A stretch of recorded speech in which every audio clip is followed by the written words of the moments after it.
As you've heard before, we appreciate your participation in being here, and you have a nice treat again tonight. The speaker we're having has been made possible by two Allens in the group here, and they were not introduced, I don't believe, as first time, well, one of them, I'd like to have you acknowledge Alan Craddock up here, please. And he's a good friend of our speaker, and he's also from London as a young man. And his wife with him, who has her birthday tonight, is Margie. Margie. And again, our speaker wouldn't be here with us tonight, I believe, if it weren't for another gentleman whose name is Alan, and he's a member, and it's Alan Sisevsky. Alan, thank you.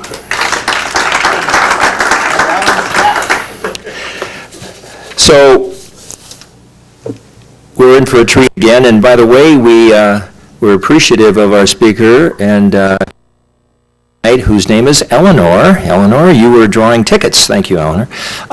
Because he has a very unique background. I believe you'll enjoy it. We just met him a month ago, and I tell you, it was very refreshing, because when I was introduced to him here in the group, after listening to him a little bit, I asked if he would consider being a speaker. He said, I would love to. I love talking about World War II. So I said, good. Anyway, he's an air gunner. He was an air gunner on Lancasters in the Royal Air Force. As a young man, well, he was born in London in the Cockney section, the East End district. And he described himself as a Cockney. So I wanted to make sure I'm not trying to be disrespectful. I think it's a matter of respect. So at age 15, he was among those young people in England from the large cities who were evacuated to the country with the oncoming war clouds. And he tells me that he did so, but he only lasted 2 weeks. He couldn't stand it. He had to get back where the action was. So he came back in 2 weeks. And he lived through the Blitz, and part of what he did as a young man in those days during the Battle of Britain was he was a communications runner or bicycler through the streets of London, carrying communications and wires and whatever, he'll tell you. So he had some excitement, I'm sure. He did that from the age 15 to 17. Then he volunteered for the RAF at 17, and they said, come on back when you're 18. So he did, and he did so at a famous place called Lord's Cricket Ground for aircrew training. He became an air gunner and flew combat missions. He flew 11 combat missions in the Lancaster, primarily over Germany, and participated in the last recorded raid, I believe, at least for the RAF, of World War II, and that was when they did a good bombing job on Berchtesgaden, I believe, and he'll tell you more. He tells me that he'll never forget the image of being on that raid and seeing this almost endless stream of aircraft, bombers and escort fighters. He saw V-1s flying around too when they'd be returning from some of the raids. He'll tell you also that his family lost his first home. I think it was bombed out completely, and there's more things like that happened following that. After World War II, he was reassigned to what they called the Fayed squadron in Egypt, near Cairo. He had at least 2 missions. They're rather exotic, I believe, in northern Iraq. Unfamiliar word nowadays, and he was doing intelligence gathering and reporting. He left the RAF in 1948, had various jobs in writing, newspapers, and as a shipping journalist for a shipping magazine, I believe. Came to the United States in 1961 and has done a lot of things. He's been an editor, he's been a magazine owner, a strategist for political campaigns and public relations, and you'll see this when you hear him in a minute. He's also an author. He has 2 books that are now published. One he'll show you in a little bit is called Cockney, and I think is sort of more or less a autobiography, a semi-autobiography. And the other book that he has is Russian Roulette, a novel, a mystery. They're both available on Amazon.com. He's working on his 3rd book, which I believe is called Artos. And its subtitle would be kind of, as he says, it's called What Really Happened During King Arthur's Time. So look, he's pretty versatile. That's the tentative title. So without any further delay, please help me welcome our evening speaker, Flight Sergeant Len Harris, Royal Air Force, in 166 Squadron.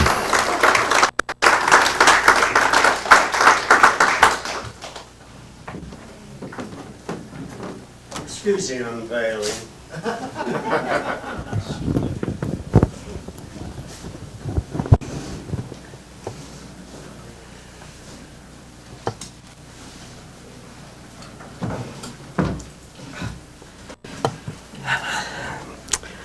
Firstly, good evening to you all. I hope you'll be able to put up with me for a short while. I came with a shirt over this to show you. I was going to unveil. That's my old squadron, 166, which was up in Lincolnshire. And perhaps I'll start at the beginning, just give you a little about me. I was born in the East End of London, just a few blocks away from the Tower of London. And the East Enders were Cockneys. And I was like most kids. I behaved myself very rarely. And then the Germans decided that they were going to attack France and Poland. And so the British, in their usual phlegmatic way, said, "Oh, you can't do that, you know. We'll have to stop you." But the first thing they wanted to do was to get the kids out of London because they anticipated bombing raids. So myself, among many thousands of snotty-nosed little urchins from the East End, were shipped out to the comparative safety of the countryside, except that they put me on a farm where I was expected to help on farming duties, including milking cows. Well, as a Cockney kid, I always thought that milk came in bottles, not from cows. Anyway, I had a hell of a job. I asked the bloke where I got the milk from, and he showed me. I was disgusted. But, and also we had a dog who I think had been to the movies because he was convinced that I was rustling these cows out. So I'd drive them out into the field and he'd drive them back. Anyway, 2 weeks of that was enough for me. So I delivered an ultimatum, either send me back or I'll go back anyway. And they said, whew, yes, do go. So I went back. And then my dad, having given me hell for coming back, said, well, since you're back, you might just as well go to work. So I went to Reuters news agency, and I was taken on as a bicycle messenger. Well, the first time that I was bombed, I happened to be cycling along near Fleet Street, and I heard this terrific whoomp, and a building that had been there was no longer. That was my first experience of the Blitz, and then for the next few years I kept on at this job, kept on being hounded by the Germans. And they bombed my home, completely destroyed it, and stupidly I left a forwarding address. So I went into an apartment, and they must have read this address because they followed me there and bombed that place. And this went on for about 2 or 3. I ran out of friends who had houses, but eventually I thought, well, what the hell, I might just as well get a little of my own back. So I went and volunteered for the RAF. Now you must remember that I was a cement kid, never seen planes or anything like that. But here I was going to be an ace pilot, you know, one of the few. So I went in and volunteered. The bloke looked at me, sniffed audibly and said, come back when you're older. So I was only 17 and a half when I volunteered, but they called me when I was about 18. And I didn't realize, of course, how desperate Britain was in those days, because they accepted me. And so I went to train as a pilot, which was one of the many major mistakes the British made in those early days, because there was a slight disagreement. I was flying Tiger Moths. I think Dennis knows about the Tiger Moth.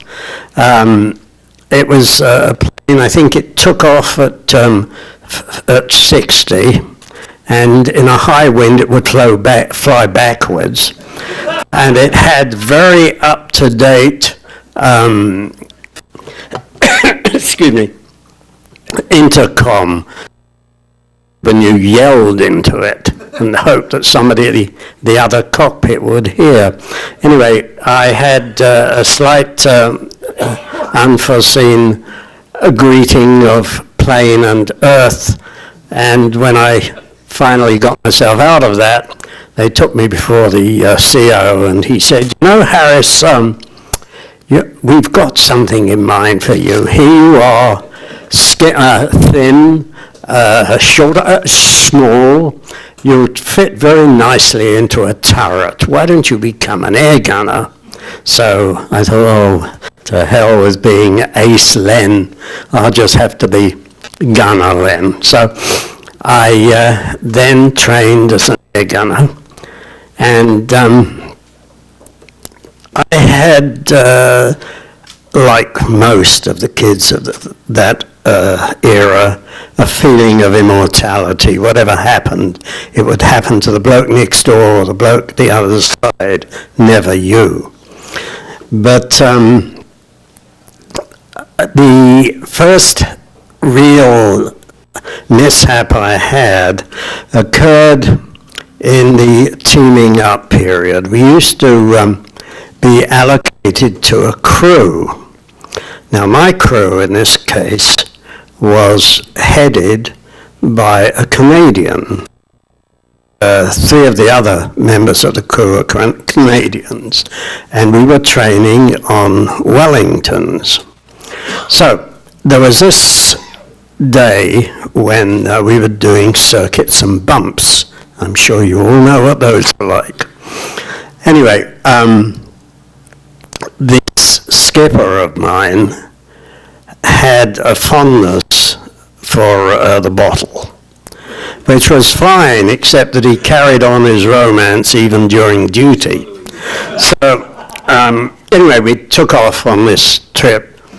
And, I should also mention that if any of you know the Wellington, they had a mid-upper position, which was really just a seat halfway in the fuselage with portholes, one on the left, one on the right, through which you were supposed to operate a free-firing gun.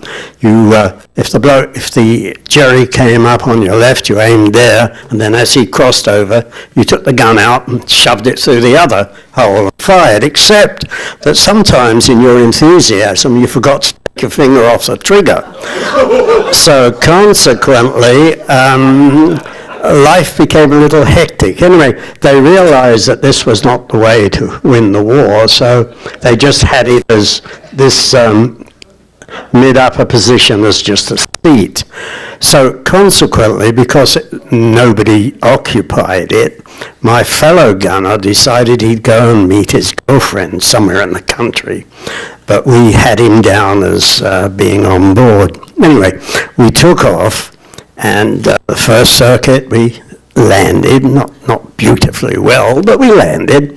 The second time it was even a little more hazardous. The third time, as we came in, suddenly the horn went, the alarm horn. And I, being terribly brave, grabbed hold of my guns like mad.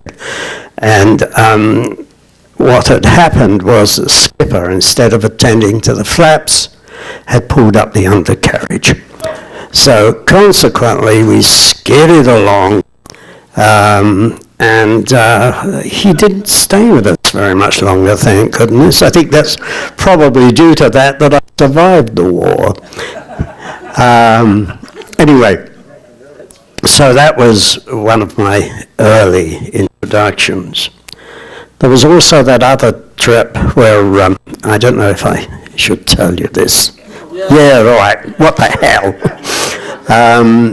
The air gunner in a rear turret on a Lancaster, the temperature was about -50. So what I used to have to wear was long johns, a uniform, a sweater, my flying suit, electrically heated flying suit, electrically heated gloves, 3 pairs, electrically heated socks. Anyway, on this particular trip, I had gone out the night before and been somewhat overly generous with libation. I was stinking drunk. Anyway, I got back and went to sleep, and then they told us that we were needed in the crew room. We were going to fly after all. So I lumbered down to the plane and got on and seated myself in the turret, and like a good air gunner, I put my parachute behind me and promptly went to sleep. We got over Germany and we were hit. I woke up with a start. I peed myself. I short-circuited my flying suit, the shoes, the gloves.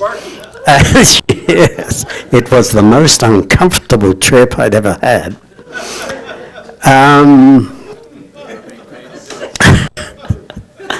But other than that, it was a fairly quiet war. The last raid was to Berchtesgaden, and as Phil explained, it was the most amazing sight I had ever seen. It was a carpet, an actual carpet of aircraft. They filled the sky. As a matter of fact, when we got over Berchtesgaden, we were so crowded we nearly got bombed by a plane above us, just missed us. But that was really the last raid. I lost a lot of good friends. One in particular was an air gunner who had studied with me and trained with me. And one of the tricks that the Germans would have, they would hang around outside our airfield at night, waiting for the bods to come back when the lights, of course, were switched on. And then they'd come in. And this night, they hit his plane, and I watched him burn to death on the ground. And there was nothing I could do, nothing anybody could do to get through to him. That, I think, the thought of fire was perhaps the thing that scared me most. I'd seen what the British used to call the guinea pigs, the airmen who had been badly burned. And in those days of plastic surgery, there was no plastic surgery. You know, they tried to hide, to cover the bone with as little effort as possible. And in some cases, I actually sent them back to their squadrons, which was absolutely ridiculous. After the war, the end of the war, towards the end of the war, when I believe that your last guest speaker spoke of the Germans opening the dikes in Holland. Well, Rotterdam was cut off completely by water. So the RAF were sent out to drop food over Rotterdam. And we went, May 7th, we went over, and on one of the rooftops in Rotterdam, somebody had painted on tobacco, and in the rear turret I was tossing bars of chocolate out, and the people were actually starving. Anyway, we decided that was it, so we went back home, and as we landed, there seemed to be a lot of noise going on. Anyway, we got to the crew room, and there on the crew briefing board was, "The war's ended." Well, I tell you, it didn't take us terribly long to get undressed and into our non-battle stuff, and we went out to Scunthorpe and got slightly, we had a drink or two, you know. It was the occasion. And next morning when we got back, I noticed our squadron was wheeling up in the air and we're off. And apparently I'd missed a battle order. So the CO said, Harris, you're going to be in for a court-martial. You missed a battle order. So fortunately, the next day they posted him, and I never heard another thing. Anyway, so when the war ended, the squadron disbanded. We were sent off to another squadron out in Egypt at Fayed, and my skipper, who, when I met him first, had been a sergeant, and he'd gone up and become an officer, and he was due to fly back to England to sort of formalize his new rank. So I was allocated to the wing commander's crew, and they were due to go back, take old, I think there were Lancaster 3s back, and pick up a new one and bring it back to the squadron. But in the meantime, I'd asked for a transfer to the Public Relations Department in Cairo. So the orders came through for him for his 3 crews to take the old Lancs back. And so I sort of duly presented myself, and he said, "Oh no, Harris, you skived off, now get back to Cairo." Anyway, so they went without me, and I got back to England all right, and there was one bloke who was due for discharge, and he asked if he could be discharged when they got to England. They said, "No, you have to go back, you have to do things the RAF way." So anyway, they all clambered on, 21 of them clambered on this new Lancaster. They landed at Tobruk, not Tobruk, and Libya. And then they flew into some QNIM, plane blew up, and 21 blokes were killed, including the bloke who was due for discharge. And I went to Cairo, where I had a terrible time. I had a friend who owned one of these open-air nightclubs, and they gave me an apartment, driver, and batman. I was a flight sergeant there. And so I was there for a while until I had to go do a story on a RAF hierarchy are so dim you just have to believe it. They thought that they would get the Irks and the general unwashed out of Cairo by putting up a rest camp at a place called Saramadir, which was up in the mountains of Iraq, almost at Kurdistan. And they wanted me to go out and get a story on it so I could publicize the place. So I said, all right. I flew from Cairo to Habaniya in Iraq, and then across the desert by truck to train at Baghdad, which had square wheels, and it took us down to Mosul, and from Mosul they had to go up by truck, and looking over the side of the truck you could see the skeletons of the trucks that hadn't made it. And then when we got to the rim, we had to go by mule. Have you ever ridden a mule? Well, if they have Grand National aspirations, don't. The damn things flew along. Anyway, so I got to Saramadir, which was nothing more or less than just an empty plane. And, I did some sort of story on it and went back to Cairo and filed my story, and I thought the CEO was going to call me and say, well done.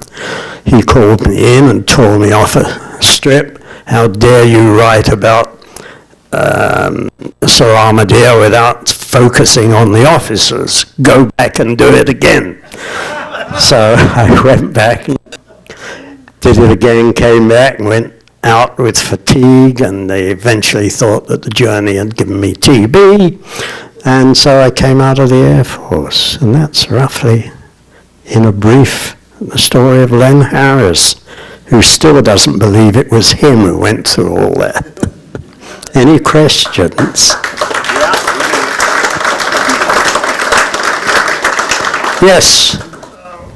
Why was British Guard picked to be bombed? Politically, I think. Politically. It was the SS, apart from Hitler having his lair there, it was also the headquarters of the SS. At what time was that? Berchtesgaden. At what time was that? date? Oh, God, I don't remember. Somewhere around April, I suppose, March, April. Yeah. Had Hitler left already? Yes, he departed, poor chap. We were going to drop a wreath. Yes. Yes. What did you think of the British bombing at night and the Americans bombing in the daytime? Well, it was a round-the-clock bombing. I had one or two in the day, but I preferred doing it at night. The lights were so beautiful. You know, if you've ever been picked up by a searchlight at night, you've never felt so naked. Yes. That was great stories. Just a fine bit of history. Thank you. What year was it that you started to fly, and what was the year that you were finally dismissed from the Air Force or discharged? They showed me the door in 48, and I volunteered originally January, February, March, April of 42. I was 17 and a half. They called me up in 43, and very shortly they sort of immersed me in flying. And you only flew the two planes, or flew on them? Oh no, I flew on Anson's, one or two other, Mention your favorite plane, and then I'll... Lancaster, The Lancaster. yes. Thank you very much. You're welcome. Yes. Len, how high did you bomb from with the Lancasters, and how long were your missions? How many hours? Well, usually about 8 hours, but about 30,000. We did Berchtesgaden from 30,000. That, incidentally, was the occasion when I saw my first German jet. I didn't know what it was. We were at 30, and this thing was way above us.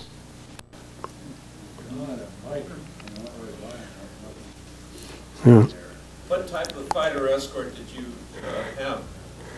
We didn't. At night. No, we didn't. No. We say occasionally we saw some when we came back, but generally, yes. Did you use Pathfinders, Oh yeah, which were Lancasters as well? Weren't they? yeah. Some were mosquitoes, yes, but that's something that you had to be nuts to be. God, you stand up there directing traffic while they're shooting you from all directions. Oh, God. Yes. Yes, you mentioned that sometimes the Germans would be waiting for you back at Yep. your home base when they came back. What were they flying in?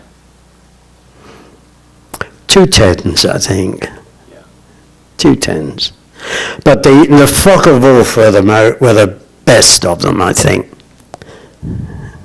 Yeah, the radial. Yes. Were you ever attacked by night fighters, or did you see a lot of flak? Well, I was attacked by one or two husbands, but yeah, I saw one or two. Yes. You forgot your camel story. Pardon? You forgot your camel. No, I'm not going to tell them that one. Tell him. Sir? He was guessing. No. Chicken. Yes. Do you know that we have 3 Luftwaffe pilots as members of our wing? I don't have to shake hands, do I? You can now. Could you describe your office, what you had in your turret? How, was it spacious? Was it? Yeah, the rear turret was very spacious. Now, we were one of the few Aria squadrons that had .5s in the rear turret. Most turrets were 4 303s. We had 2 .5s. I think that was a Rose's turret, the .5.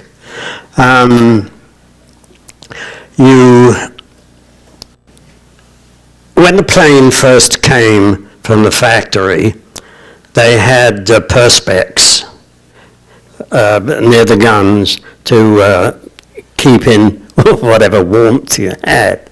But we got rid of them because they'd get scratched and marked. And one thing you needed as an air gunner, you needed to keep your eyes open, especially at night. And your guns were operated from your grips. Because for one thing, you had with these 3 pair of gloves, you had very little movement. And heaven help you if you needed to go to the Elson. God. Well, for those of you who don't know what the Elson is, it's a porta potty. And if you had to get your poor little bloke out, you know, it took you half an hour to get undressed. Oh, yes.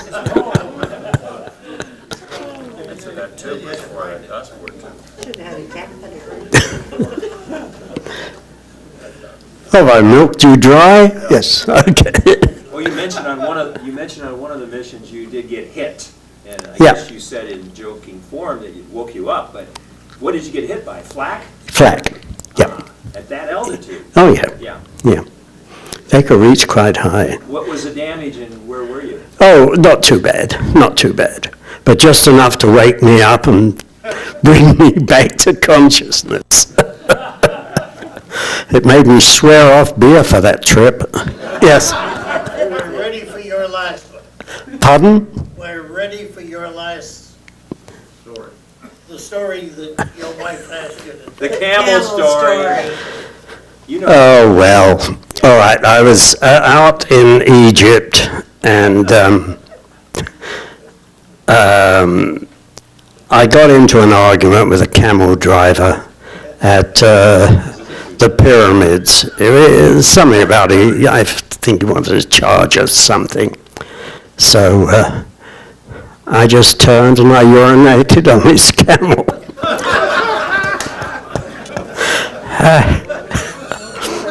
I didn't want to tell you that, but she insists.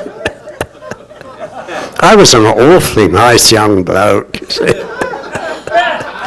Terribly hygienic, yes. As a crew member of a Lancaster, which really only had one pilot, Yeah.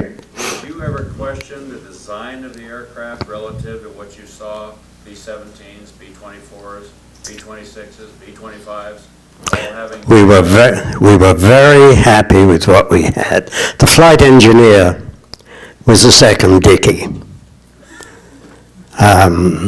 trained to fly? Oh, yes. He was a pilot, trained as a pilot. Yeah. So, but there was no seat for him to fly from. Oh, yeah. Well, no, he had a seat next to the skipper. Do you know, I don't even remember. I didn't get a chance to go up forward too frequently. You know, once you got situated in your rear turret and closed the doors behind you, you were pretty isolated. So, except for the occasional trip to the Elson. What variety of bombs did you take on different missions, if any, and how large were they? I haven't the faintest idea. All I wanted to make sure was that I had some bullets. We used to have a mixture when we went flying at night. Tracer and armor piercing.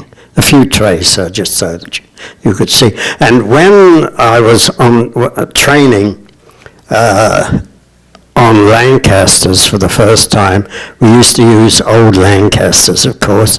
If they lost them, they didn't want to lose new Lancasters, heaven forbid. And the equipment on it was pretty well worn out. I know that the bores of my guns were so worn, you'd actually see them spiraling out. They made a pretty sight, didn't they? Yes. Your ceiling, your maximum ceiling. I think about 30, maybe 33. The Sterling, which was one of our biggest bombers, had a very low ceiling, but it carried a very heavy load. The Germans used to love those because they were practically sitting ducks because they couldn't get the height. Yes? At night, how far away could you see an enemy fighter typically? I was going to say, depends on how sober I was.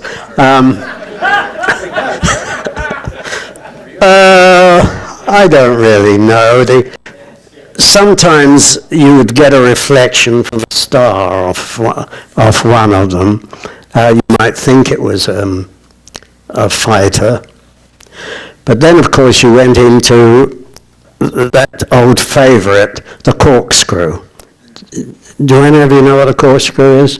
Okay. Well, the idea was that you dive to port sharply, climb to starboard sharply, and continue that round.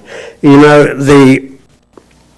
there was a great advantage between a fighter and a bomber. Your fighter had a maneuverable gun platform. Any way he wanted to turn the plane, that was his. You know, they had forward fixed, except for music. I'll tell you about music in a moment. But the bomber, you were just a steady platform. Your range and your movement was limited. So the fighter usually came in, if he came in from the rear, he'd start his curve of attack on the side, banking, to hold you in his gun sight for the longest possible moment. And then he'd take off. But you know that the average lifespan of a rear gunner was 3 trips. That's why I consider, oh God, it's nice to be here. But then they fitted up, I think it was a Junkers 88, with what they called music. A canted cannon at an angle facing forward. They went under you so you couldn't see them, and they could riddle the entire fuselage. That was a bugger.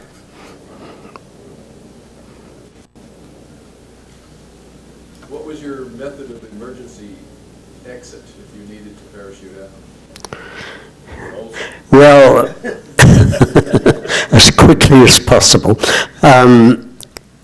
I'd swing the turret on the beam, open the doors, and fall out.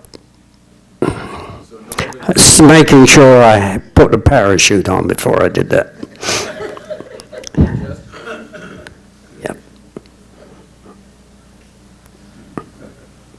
Yes? Did your units participate in the Dresden No. attack? No. No. Did you ever have to bail out? No. Not of a plane.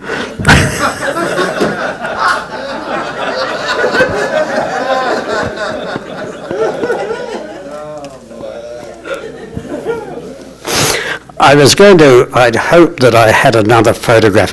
I was telling Phil that when we came across from England, a lot of my goods were lost. They vanished, heaven knows where.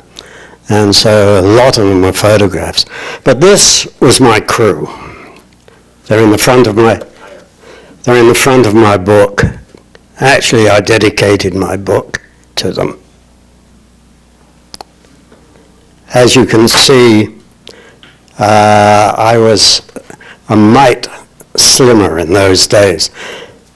Just for the hell of it, yeah. You want to pass my jacket? This, incidentally, is my actual jacket. This one is 60 years old.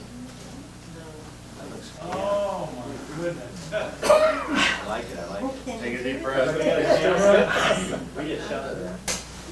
Besides the video. Turn around, Vanna. And actually, you can see the two little holes above the sergeant's stripes. I used to have a crown there, which made me a flight sergeant. I lost it. Don't ask me how, I just lost it. Here, how about your... Oh, yeah. your And little these- white- These are just little glasses. Thank you, thank you. And these were actually my service issue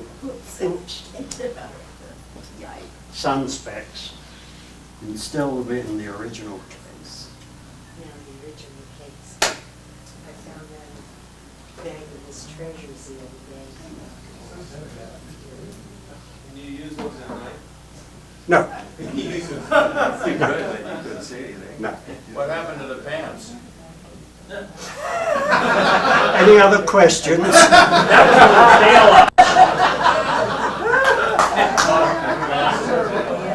Would you mind telling us a little bit about the lady that you married? I always think that romance is interesting. You better go to the microphone. Well, The one he's currently married to. He's not married. I'm not married. I beg your pardon. Oh, don't beg my pardon. No, my wife, who I was married to just a few months short of 50 years, was an ex-WAF, the Women's Air Force. We didn't meet that way. She was a radio operator who was took part in the Normandy landings. And she died a few years ago. Yes? Can you repeat the praise that Winston Churchill gave to the RAF after the Battle of Britain? Never in the field of human conflict have so many owed so much to so few. Great, great.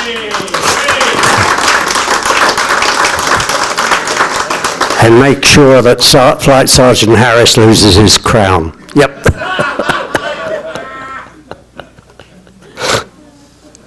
Yes? How many airplanes did you have in a squadron, and how big was your squadron? Well, our squadron was 1,000 strong, but that was all personnel. We had about 22, 23 planes, not all of which, of course, were available all the time, because there was always work to do on them. And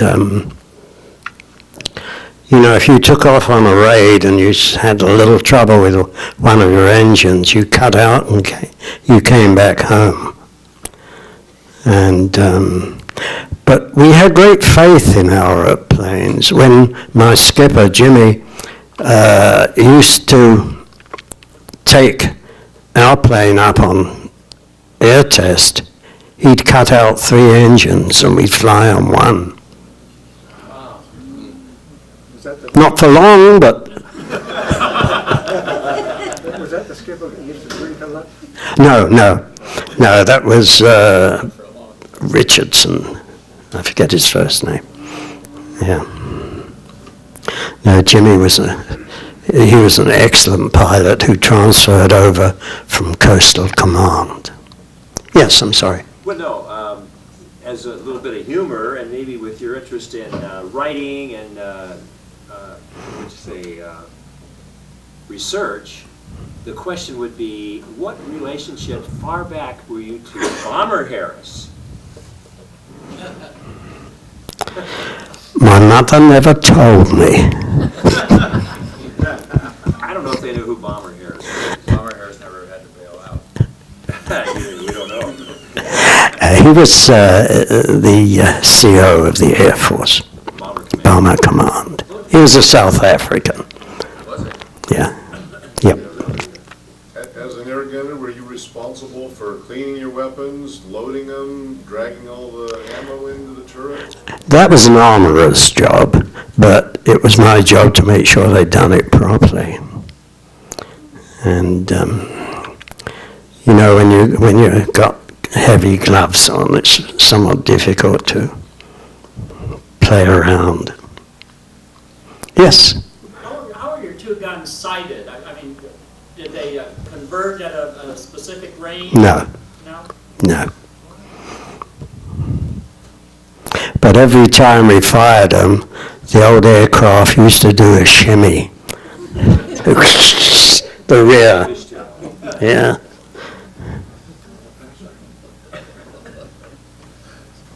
Len, I think you mentioned, you know, there were 9,000 Lancasters built, and the Germans shot down 7,000. So you were lucky to be in the other 2,000. There are only 5, I believe, still existing, and I think there are only 2 still flying. Yeah. Yeah. On a slightly different direction, you've done a lot of writing. Could you share what you've done? Again, I mentioned it, but tell us the differences a little bit. Well, back in England, I did a book on antique ships. I did a book on the history of the London Ship Owners Association. Over here, I, of course, wrote Cockney, which incidentally, it's semi-autobiographical. I've taken out some of the good highlights of my life. Some of I wouldn't dare take out, but it's an adventure story. And my latest one, which is Russian Roulette. It's a mystery. It's a mystery why the publisher accepted it, but it's a mystery.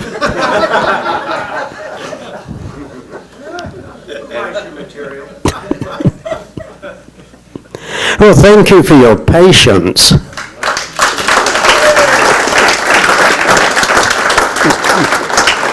Oops. Len, thank you very much for joining us and sharing your story. You're an extremely great humorist and a humble person. As a token of our gratitude, would you please accept this Tirpitz print? Oh, yes. A famous moment in Yes. aviation and Navy history. Yes. Thanks very much. Thank you very much. Thank Pleasure to have you here. Thank you.